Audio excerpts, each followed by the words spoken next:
நேத்து வந்தவெல்லாம் முதலமைச்சர் ஆகணும்னு கனவு காண்றான்னு சொல்றீங்க, அது நடக்கவே நடக்காதுன்னு சொல்றீங்க. அப்புறம் எங்க எந்த கட்சிக்கும் இல்லாத நெருக்கடியை தமிழக வெற்றி கழகத்துக்கு மட்டும் போட்டுக்கிட்டே இருக்கிறீங்க? அணை போட்டு ஆத்த வேண்டும்னா தடுக்கலாம், காத்த தடுக்க முடியாது. அதையும் மீறி தடுக்கணும்னு நினைச்சீங்கன்னா சாதாரணமா இருக்கிற காத்து சூறாவளியா மாறும், ஏன் சக்தி மிக்க புயலா கூட மாறும். எனது அருமை தமிழக வெற்றி கழக தோழர்களே, நான் மாநாட்டில் ஒரு விஷயத்தை ரொம்ப வலியுறுத்தி சொன்னேன், அதே தான் இங்க நான் திரும்பவும் ரிப்பீட் பண்றேன்.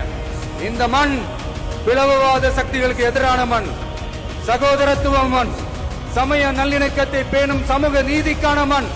இதை நம்ம பாதுகாத்தே தீரணும். உங்க எல்லாரையும் வேண்டி வேண்டி கேட்டுக்கிறேன்.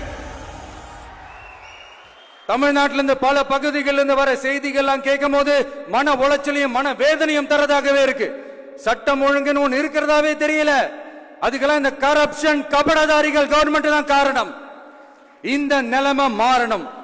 அதுக்கு இருக்கிற ஒரே வழி, இங்க உண்மையான மக்களாட்சி மலரணும். அது வரணும்னா இவங்களை மாத்தணும்.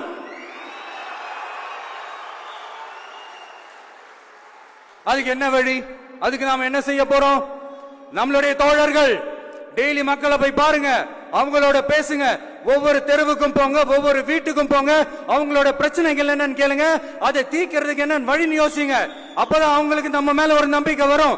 அப்படி ஒரு ஆழமான நம்பிக்கையை விதைச்சிட்டு அதுக்கப்புறமா நிமிந்து பாருங்க. ஒவ்வொரு வீட்டோட உச்சிலையும் தமிழக வெற்றி கழகத்தோட இரட்டை போர் யானை வாகை மலர் கொடி தானா பறக்கும், தானா பறக்கும்.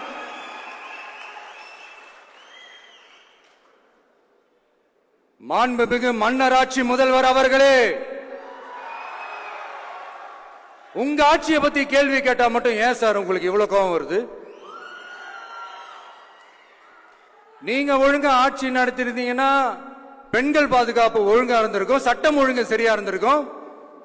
பச்சை பிள்ளைங்க, படிக்கிற பிள்ளைங்க, சின்ன பொண்ணுங்க, வீட்டுல இருக்கிற பொண்ணுங்க, வேலைக்கு போற பொண்ணுங்கன்னு இவங்க எல்லாருக்கும் நடக்கிற கொடுமைகளை சொல்ல முடியல சார்.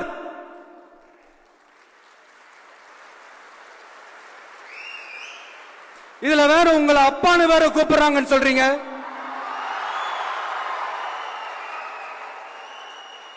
தினம் தினம் உங்களுடைய இந்த கொடுமைகளை அனுபவிச்சுட்டு இருக்கிற என்னுடைய சகோதரிகளான தமிழ்நாட்டு பெண்கள் தான் உங்களுடைய அரசியலுக்கு ஒரு முடிவு கட்ட போறாங்க, உங்களுடைய ஆட்சிக்கு ஒரு முடிவு கட்ட போறாங்க, உங்களுடைய இந்த அரசியல் வாழ்க்கைக்கு ஒரு முடிவு கட்ட போறாங்க.